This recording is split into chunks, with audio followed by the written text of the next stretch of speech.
feed looked clean. That was the first problem. I'd been staring at it for maybe 3 minutes, waiting for the usual tells. Compression artifacts around the edges. A timestamp that stuttered or looped. Some watermark buried in the metadata that said generated or synthetic or whatever else the scraper bots like to flag. Nothing. Just a standard security clip from my apartment building, logged at 3:17 a.m. Camera angle from the hallway pointing through my half-open door, and me, standing there in the middle of my living room. I wasn't doing anything, just standing. Arms at my sides, head level, eyes pointed straight at the camera. Smiling. Not a big smile. Kinda small, actually. The kind you'd give someone if you passed them in a hallway and didn't want to seem rude, but also didn't want to talk. Polite.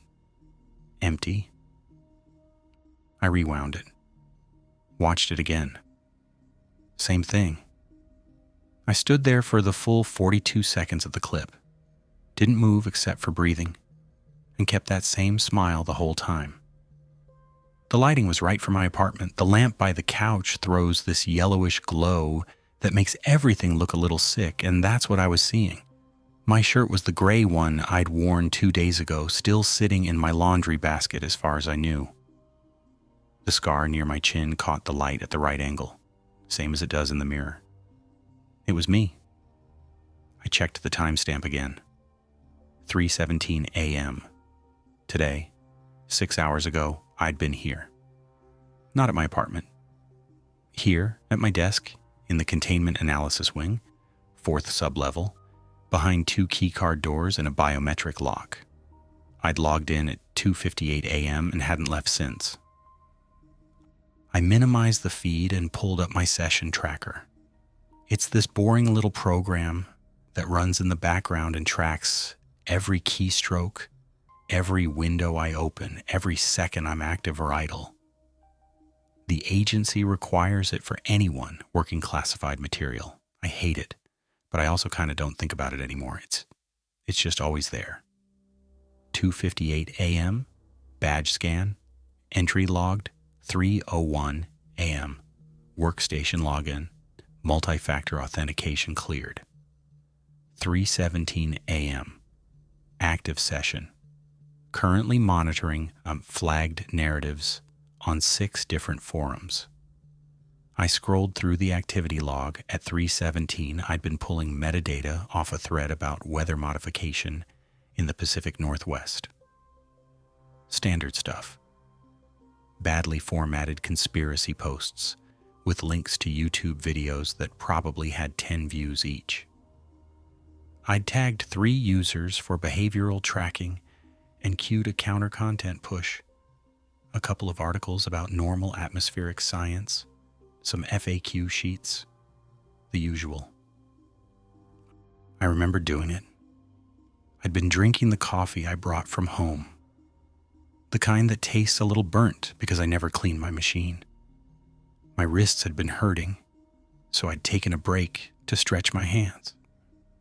I'd looked at the clock, 3:19, maybe 3:20. Then I'd gone back to scraping. I opened the video feed again. Still me, still smiling. I checked the metadata panel on the right side of the screen. The clip had come through the building surveillance pipeline, same as always. Tagged under Unit 412, my apartment, logged by the building's internal system, checksummed, verified. No flags for tampering, no flags for anything. I sat back. My chair creaked. It always does that, this little clicking sound from the left armrest that I keep meaning to report, but never do. This was the part where I was supposed to flag it and move on. That's the job. You see something weird, you tag it, you file the report, you let someone 3 levels above you decide if it matters.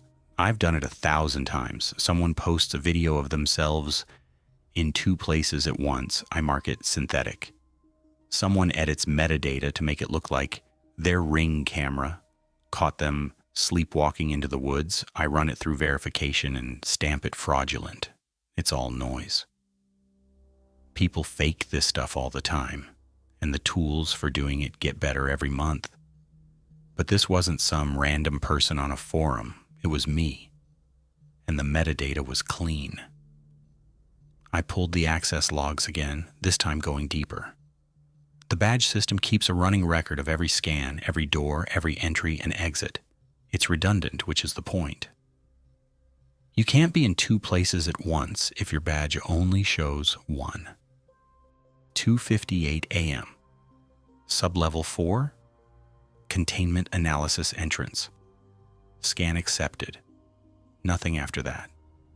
No exit. No second scan anywhere else in the building. I checked my apartment building system next. It's not classified, so I had to route through a secondary access panel, but it's not hard. The building uses a basic cloud setup, and I've got the credentials because I set up the alerts for my unit last year after someone kept stealing packages. 3:17 a.m. Hallway camera, unit 412. Motion detected. Clip saved. No entry log, no key card. The building doesn't have biometric locks, just standard deadbolts and a fob system for the front door. If I'd been there, I would have had to use my fob to get in. But the logs didn't show it. I went back to the video, watched it again. The me in the video didn't blink much. I counted. Twice in 42 seconds. That's low, but not impossible. I've seen people do it in interrogation footage when they're nervous or trying too hard to look calm. But I wasn't nervous in the clip. I looked fine. Relaxed. Just standing there. The angle was weird too. My door doesn't usually sit half open like that. I keep it closed. Locked. I'm careful about that kind of thing, but in the clip, it was open just enough for the hallway camera to see inside. Just enough to frame me standing in the middle of the room. I checked the time again. 9:43 a.m. I'd been on shift for almost 7 hours. My eyes felt dry, and I had that headache I get when I've been staring at screens for too long without looking away. I needed to report this. That was the procedure. Anomalous surveillance flagged under employee metadata gets escalated to internal security, and they handle it. But I didn't want to. That's stupid, probably. It's just a video. But the idea of walking down the hall to Garza's office and saying, hey, I found a clip of myself in my apartment, but I wasn't there, made my stomach hurt. Garza's the kind of guy who takes notes on everything. He'd want to know why I was reviewing my own building's footage. He'd want to know if I'd told anyone. He'd start pulling logs and cross-referencing everything I'd touched in the last week. And then it wouldn't be about the video anymore. It'd be about me. I minimized the feed again. Stared at my desktop. The background is just black. I turned off the default image, the agency pushes, because I hate looking at the logo all day. I could delete it. The clip, I mean. It was just sitting there in the building's cloud storage. I could scrub it, overwrite the metadata, make it disappear. I've done it before for other stuff. Not often, but sometimes. When something's flagged wrong or the system pulls footage that doesn't matter. But the checksum was clean. That's what kept tripping me up. The checksum is supposed to catch tampering. If someone edits a video even a little, the hash changes. The system flags it. But this one matched. It was clean. Which meant either no one had touched it or someone had touched it and knew exactly how to cover it up. I opened my session tracker again. Scrolled back through the last 8 hours. Every login, every action, every second accounted for. I'd been here the whole time. I pulled up the counter content queue. 43 narratives flagged for suppression. 18 accounts marked for monitoring, 6 articles pushed to high-traffic forums, all of them generic debunking stuff written by contractors who get paid per post. It was a normal night, a boring night. The kind where I spend most of the time scrolling through garbage and trying not to fall asleep. I looked at the video again. The me in the video wasn't tired. I looked fine. Better than fine, actually. I looked awake, alert. I checked the lighting again. The lamp by the couch was on, which made sense if I'd been home, but I hadn't been home. I'd been here. I pulled the building logs one more time. Checked the front door, no fob scan. Checked the side entrance, nothing. The loading dock, nothing. If I'd been there, I would have had to get in somehow, but I hadn't been there. I minimized everything. Stared at the black screen. My hands were shaking a little. I pressed them flat on the desk. This wasn't a glitch. Glitches don't have clean metadata. Glitches don't match checksums. Glitches don't show up on verified surveillance systems with timestamps that align perfectly with access logs that prove you were somewhere else. I needed to report it. I pulled up the internal escalation form. It's a basic template. Incident type, timestamp, description, supporting files. I filled it out 100 times for other people's stuff, never for mine. I attached the video, attached the access logs, wrote 3 sentences in the description box. Surveillance clip shows me in my apartment at 3:17 a.m. Access logs confirm I was on site in containment analysis at that time. Requesting review. I read it twice. It sounded fine, professional, neutral. I submitted it. The form disappeared. A confirmation message popped up. Incident reported.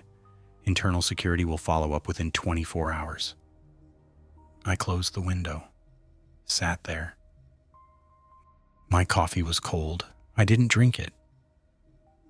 I sent the anomaly through the incident channel around 4:15. Standard protocol.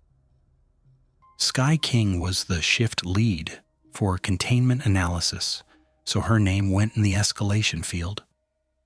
I attached the surveillance clip, the access logs, the session tracker data. Kept the description clinical. Footage retrieved from personal residence shows subject likeness at 03:17 hours, while access logs and active session data confirm subject was on site in containment analysis. Request review for potential identity compromise or synthetic media infiltration. Subject. That's what I called myself. Felt easier that way. I hit send and waited. The confirmation pinged back in maybe 20 seconds. Sky didn't use the ticket system to reply. She called my desk line directly. Cross. Received, she said. Her voice had that same flat tone she used during quarterly reviews. No inflection. Forward this to internal security immediately. Dean Garza, don't route through me. I already submitted through the standard redirect it now, then report to security operations in person with the original file. Do not make copies. Do not discuss this with anyone on your team. The line went dead. That was it. No questions about how I was doing, whether I felt safe, if I needed support. Just redirect and report. I figured that meant it looked bad, or weird enough that she didn't want her name on it. I pulled the ticket back out of the queue. It took maybe 3 clicks to reassign it to Garza's intake folder. Then I logged out of my workstation, pulled the surveillance clip onto a secure tablet, one of the orange-cased ones we used for transporting flagged material between departments, and locked my screen. The walk to security operations wasn't long. Down the main corridor, past the break room that always smelled a little bit like burnt popcorn, then left at the junction where the fluorescent lights flickered every 8 seconds. I'd counted once during a slow shift. Just one of those things you notice when you spend 60-hour weeks underground. The tablet felt heavier than it should have. Probably just in my head. Security operations sat behind a reinforced door with a card reader and a camera mounted high in the corner. I badged in. The reader beeped green and the lock disengaged with a metallic click that echoed down the hallway. Inside, the space was smaller than you'd think. 3 desks arranged in a U shape, 2 monitors each, and a wall of server racks behind thick glass. Dean Garza sat at the center desk. He looked up when I walked in. Didn't smile, didn't frown, just looked. "Cross," he said. "Sky told me to bring this directly to you." I held up the tablet. He gestured to the chair across from his desk. I sat.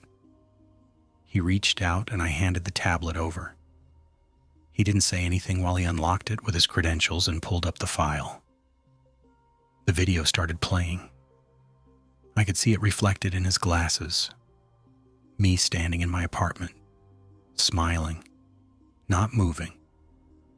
Garza watched the whole thing. 42 seconds.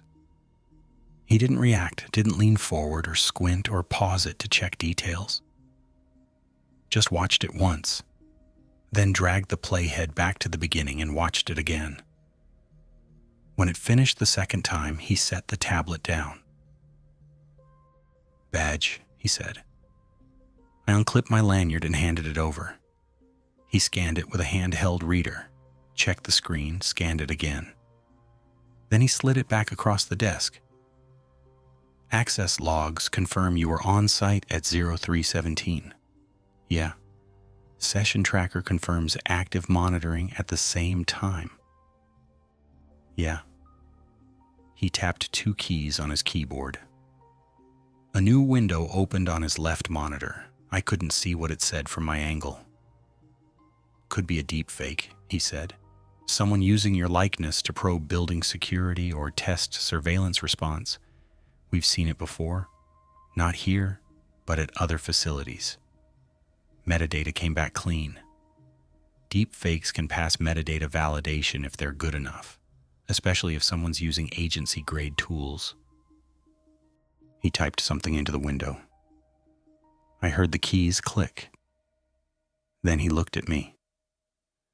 "You're staying on site until we clear this. No exceptions. If you need personal items from home, submit a list and we'll send someone." "For how long?" "Until we determine whether this is an external threat or an internal anomaly." Internal anomaly? That was the phrase that stuck, not technical glitch or prank. Anomaly. "I need you to submit to a standard biometric comparison," Garza said. "Right now. Medical alcove down the hall. Taylor Kim's on duty." I already passed biometrics this morning when I badged in. "This is a full comparison, fingerprints, face geometry, iris scan. We'll run it against your personnel file and flag any deviations." He stood up. I figured that meant the conversation was over. I stood too. "Tablet stays here," he said. I nodded. He was already logging the incident into his system. I caught a few words on the screen before I turned to leave. Possible infiltration attempt. Subject cooperative. Biometric verification in progress. The medical alcove was 4 doors down. Narrow space, more like a wide closet than a real room. Exam chair, rolling stool, counter, with a biometric scanner station and a few drawers.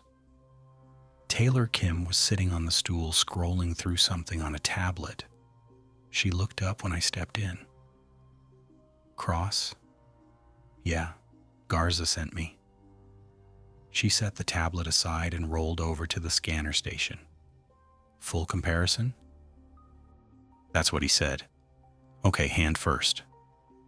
I put my right hand on the glass plate. It lit up blue underneath my palm and fingers. The scanner made a soft whirring sound. It took maybe 10 seconds. Then she gestured for my left hand. Same thing. Whir, blue light, 10 seconds. Face now. Look at the camera. Don't smile. I didn't. The camera was mounted on a swivel arm attached to the counter. She adjusted the angle so it pointed straight at me. Another blue light, this one brighter. I tried not to blink. Failed once. She didn't say anything. Iris scan. Lean forward. You'll see a red dot. Follow it. I leaned in. The red dot moved left, right, up, down. My eyes tracked it. The scanner clicked 3 times. Done, she said. She turned back to the monitor. I watched her pull up the comparison software. 2 images side by side. One from my personnel file. One from the scan she'd just taken. The system ran some kind of algorithm. Green progress bar crawling across the screen. It finished. Big green text. Match confirmed. No anomalies detected. Taylor stared at it for a second. Then she frowned. Something wrong? I asked. No, it's clean. But she didn't sound sure. She clicked something and the progress bar reset. I'm going to run it again, just to be safe. You don't have to. Hand. I put my hand back on the glass. She ran the whole sequence again. Fingerprints, face, iris, same results. Match confirmed. No anomalies. She leaned closer to the monitor. Then she looked at me, really looked. Not at my face as a whole, at my eyes. You've got some dryness around your eyes, she said, redness at the inner corners. You feeling okay? I'm fine. When's the last time you blinked? I blinked. Just now. Before that. I didn't know. I tried to remember, couldn't. You might want to use some drops, she said. The air down here is pretty harsh. Recycled, low humidity, it dries people out. Yeah, okay. She saved the scan results and printed a copy for Garza. I stood there while the printer whined and spat out 2 pages. She handed them to me. Take these back to security operations. You're cleared. I took the pages. They were still warm. Walking back down the corridor, I looked at my hands. The skin around my knuckles was flaking. Little white bits peeling at the edges. My wrists, too. I rubbed my thumb against my index finger and a small piece of dead skin came off. The fluorescent lights felt harsher than before, brighter. I squinted a little, but it didn't help. My throat felt tight. I'd had water maybe an hour ago. Should have been fine. But it felt dry, scratchy. I swallowed. Tasted metal. Faint. Just barely there, but definitely metal.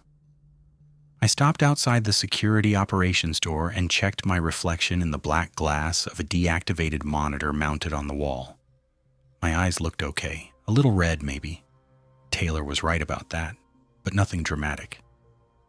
I touched the side of my face. Skin felt wrong. Too smooth in some places, too rough in others. I badged back into security operations. Garza looked up. Results, I said. I handed him the pages. He scanned them, nodded, filed them in a folder on his desk. You're cleared for now. Go back to your station. Stay on site. I'll follow up if we need anything else. I left. Walked back down the corridor, past the break room, past the flickering lights. My hands wouldn't stop flaking. I walked back to my desk and sat down. The chair felt the same. The desk felt the same. Everything looked exactly how I'd left it 20 minutes ago. I logged back in and pulled up the queue. 47 items flagged since I'd walked to security. Probably more by now. That was normal. The algorithms never stopped. I figured I'd just work. That's what Garza said. Return to station, stay on site. So I did. First item was a blog post about weather satellites. Standard conspiracy stuff.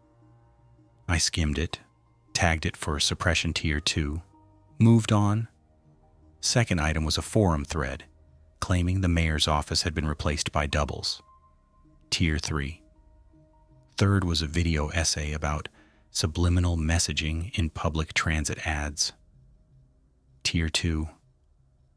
My hands kept flaking, little white pieces on the keyboard. I brushed them off and kept going. Fourth item, fifth, sixth. I cleared them all.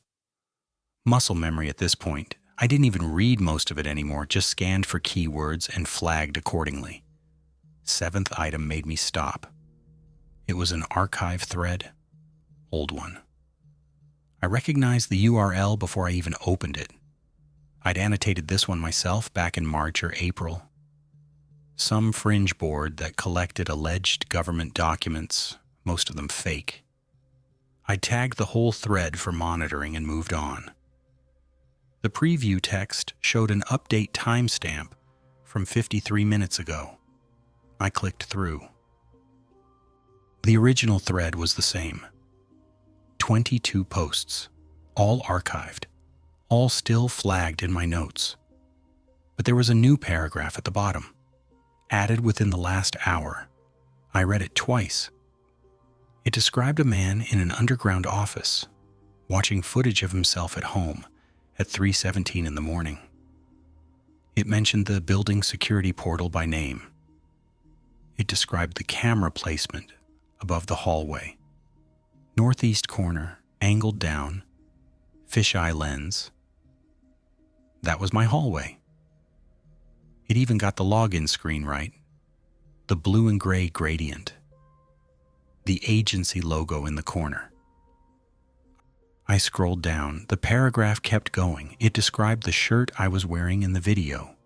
Gray, slightly wrinkled. It described the smile.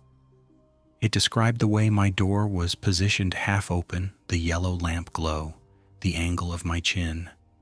Everything I'd seen 2 hours ago. I checked the edit history. The thread had been static since March 19th. No updates, no changes. Then, 53 minutes ago, someone added this. I refreshed the page. The timestamp changed. 52 minutes ago now. I refreshed again. 51 minutes. I sat there and watched it. Every time I refreshed, the timestamp ticked down. But the content stayed the same. The paragraph didn't change, just the time. Then I noticed something else. The paragraph was getting longer. I refreshed again, and there were 2 new sentences at the end. They described Garza's office, the U-shaped desk arrangement, the server racks behind glass. I hadn't written that anywhere. I'd reported to Garza, sure, but I didn't log those details. I didn't tell anyone. I refreshed. Another sentence. This one described Taylor, her ponytail, her nitrile gloves, the biometric scanner station. I refreshed. Another. The fluorescent lights in the corridor, the flicker every 8 seconds. I stopped refreshing. My throat felt tight again, dry. I swallowed and tasted metal. I opened a new tab and ran a wider search. Same keywords, same archive boards. I pulled up 6 mirrored forums that usually copied content from each other. They all had it. Different threads, different timestamps, but the same details. Some of them had more. One described my apartment building by address. Another mentioned the soap I use. Generic blue bar from the corner store, nothing special. Another described my bedroom window. North-facing second floor, cracked blind on the left side. I didn't recognize half these forums. I'd never flagged them before. But they knew. One thread described the way my jaw clicks when I chew. I stopped scrolling. I rubbed my jaw without thinking. Right side near the hinge. It clicked. Sharp little pop. I'd had that for years. Didn't even notice it most of the time. but this time it felt different, louder, like something shifted inside, something that didn't fit right. I rubbed it again. Another click. Sharper this time. I stopped. My hands were still flaking. I looked down and saw more white pieces on the desk, on the keyboard, on my lap. I brushed them off and looked around the bay. Grace was at her station 3 rows over. Same spot as always. She was staring at her monitor, not blinking. I counted 10 seconds, 15, 20. She blinked. Then Billy blinked at the same time, exactly the same time. 2 rows behind her. I kept watching. Grace tilted her head, slight angle to the left. Then Billy did the same thing. Maybe half a second later, same angle. I looked at the others. 4 more analysts in the bay, all at their desks. One of them sneezed. Another one reached for their coffee 2 seconds later, but they didn't drink it. Just held the cup. Grace turned her head toward me. Slow. Too slow. Her neck moved like she was on a delay, like the signal took time to reach her. Her eyes didn't move until her head finished turning.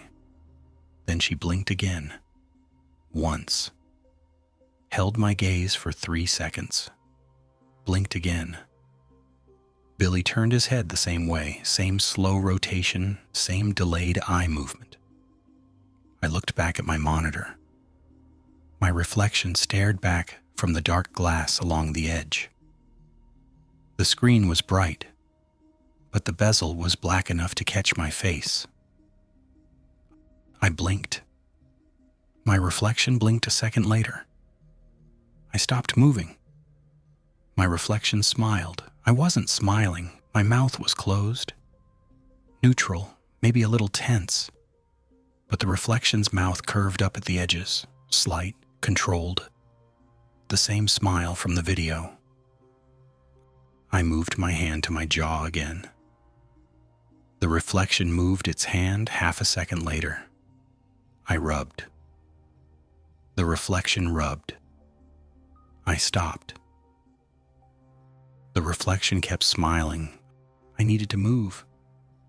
Get out of the room with Grace and Billy staring and my reflection doing its own thing.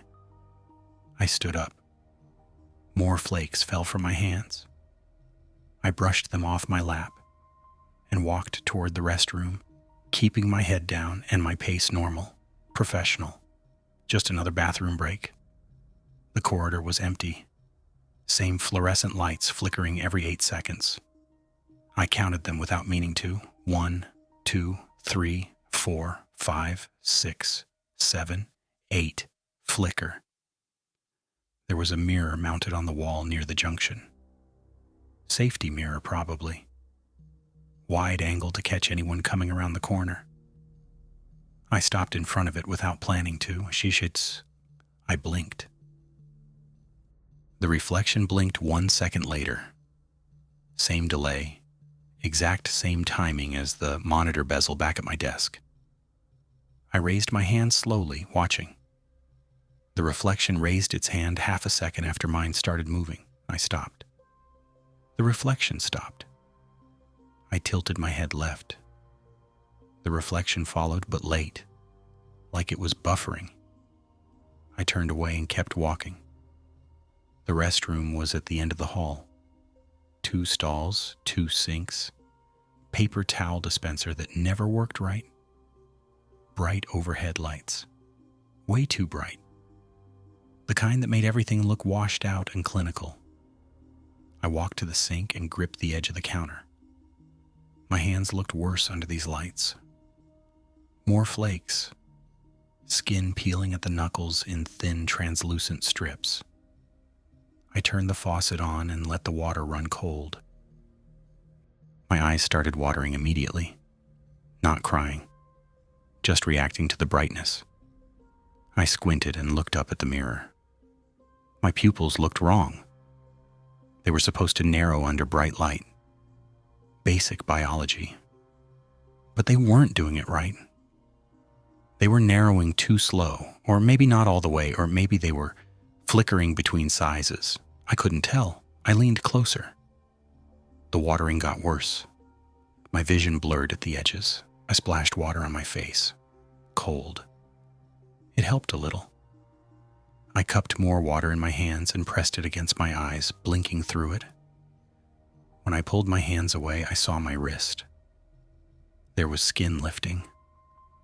Not peeling. Lifting. Like thin film. Translucent. It caught the light when I tilted my arm. I touched it with my other hand and it felt wrong. Too smooth. Too thin. I pulled my sleeve up to see more. The sleeve snagged. There was roughness along my forearm. New roughness. I hadn't noticed it before. It felt raised, textured like scar tissue, but not quite. I ran my fingers over it and the texture was uneven. Some patches were smooth, and some were rough, and some were somewhere in between. I pulled the sleeve back down. It caught again on the rough spots. I dried my face with a paper towel. The towel came away damp and also covered in tiny white flakes. I threw it in the trash and walked out. The corridor was still empty. Same lights, same flicker pattern. I didn't look at the mirror on the way back. When I got to my desk, I sat down and opened a new search window. Internal wiki. Restricted access only. I typed identity compromise guidance into the search bar and hit enter. 4 results, standard stuff, protocol for reported breaches, biometric verification procedures, incident escalation flowcharts. I'd seen most of it before during onboarding. I scrolled down. The document title shifted. Not much, just a little. One title moved up 2 spots, another moved down. I stopped scrolling and watched. The list reorganized itself, slowly, one entry at a time. A header I hadn't seen before pushed its way to the top. Filtration protocol. I scrolled down again to see the other results. The list reorganized. Same header back at the top. Filtration protocol. I scrolled up, then down, then up again. Every time the same document pushed itself back to the top of the results, like it wanted me to see it. I clicked it. The page loaded. Standard wiki formatting. Blue header bar with the agency logo. White background, black text. 2,300 words according to the metadata at the bottom. I started reading. The first paragraph was normal. Policy language. Operational definitions. Standard classifications for external narratives flagged under conspiracy protocols. I skimmed it. Nothing new. The second paragraph was where it changed. It said the conspiracy theories weren't meant to be dismissed. They were a filtration system. I stopped skimming. I read it again. Slower. The theories were designed to flag the curious. The people who noticed patterns. The people who asked questions and connected dots and didn't stop when they were told to stop. Those people got flagged. Then they got studied, monitored, evaluated for compatibility.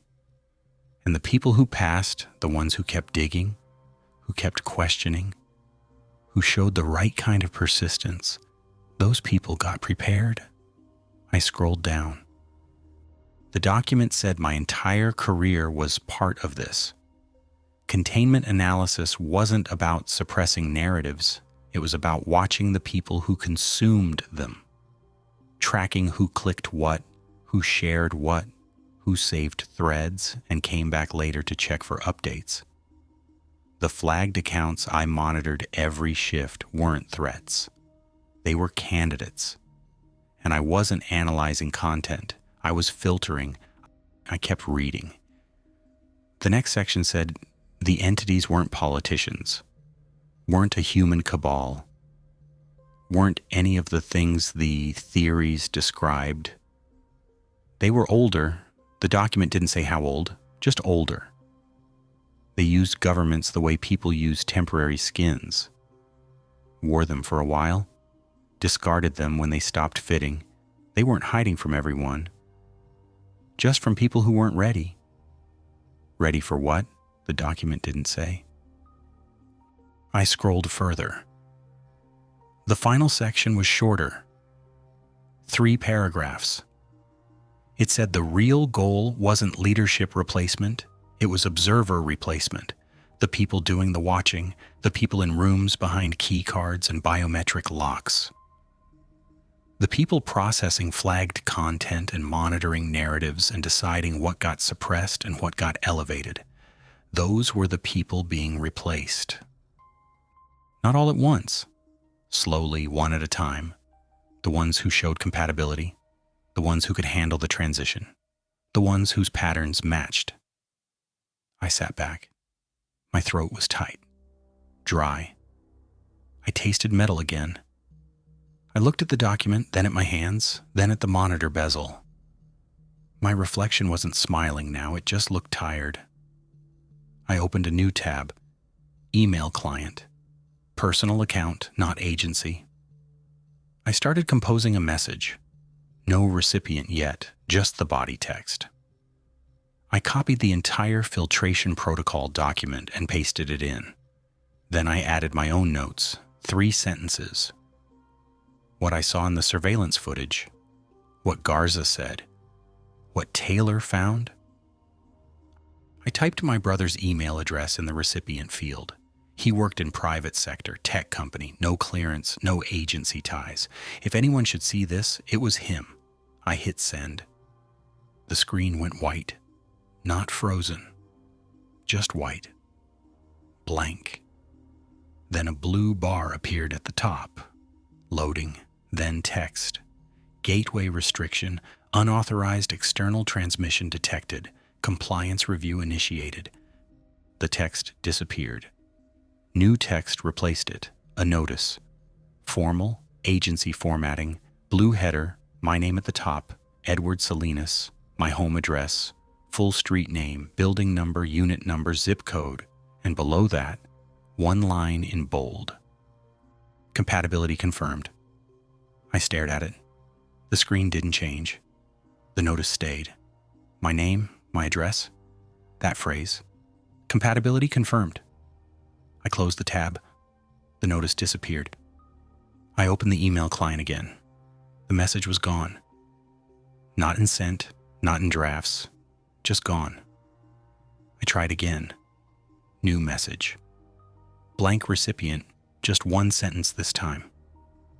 Check the internal wiki for filtration protocol. I typed a different address. A former co-worker who left 2 years ago. Went to a nonprofit, no agency access. I hit send. Same white screen, same blue bar, same notice. Edward Salinas, same address. Compatibility confirmed. I closed the browser. My hands were shaking. More flakes fell. I brushed them off the keyboard. They kept falling. I stood up too fast. The room tilted. Not dramatically. Just enough that I had to grab the desk edge and wait for things to settle. Cold spread from somewhere deep in my chest, crawling down through my ribs and out into my fingers. My hands felt distant, like they were mine, but operating on a delay I couldn't quite track. Then the hunger hit. Not normal hunger, specific. I wanted heat and salt and something metallic I couldn't name. The kind of craving that doesn't make sense until you taste it and then your whole body says yes, that, more of that. I swallowed and my jaw clicked. Deeper this time. Not the usual pop near the hinge. This was further back, closer to my skull. Bones settling. Shifting into a position they'd been trying to reach all night. I looked down at my hands, still gripping the desk. The skin along my fingertips was peeling in thin, translucent sheets. Not flakes anymore. Sheets. They lifted at the edges and curled back on themselves, catching the fluorescent light overhead. They looked wet. Slick. kind of like cellophane when you pull it off something and it sticks to itself in layers you can't separate. More sheets fell onto the keyboard. They shimmered under the lights. Little translucent pieces scattered across the keys, some folded, some flat, all of them too smooth to be normal dead skin. I brushed them off. They stuck to my palm for a second before sliding away. My throat tightened. The dryness was worse. I could feel the texture of my own tongue now, rough against the roof of my mouth, and when I swallowed, the metallic taste was sharper, almost familiar. Behind me, I heard footsteps. 3 sets, measured, not hurrying. I turned. Sky King walked down the center aisle between the desks. Dean Garza came from the left, near the server racks. Grace Woods approached from the right, past the row where she'd been sitting all night. They stopped about 10 feet away. A loose triangle. Not blocking me in exactly, just positioned. Their faces were composed, calm, eyes steady in that specific way people get when they've rehearsed something and are now executing it. Sky's hands were folded in front of her, fingers laced. Garza had his thumbs hooked into his duty belt. Grace just stood there with her arms at her sides, head tilted slightly left. No one said anything. I looked at Sky. She didn't blink. Just watched me with that same clinical patience she'd had on the phone earlier, like she was waiting for a process to finish. Garza's expression was neutral, professional, the way he'd looked when I handed him the tablet. Grace's face was blank, completely flat, but her eyes tracked every movement I made. That's when I knew. They'd been watching longer than tonight. This wasn't a response. This was a checkpoint. I backed toward the corridor. My legs moved wrong. Not weak, just unfamiliar.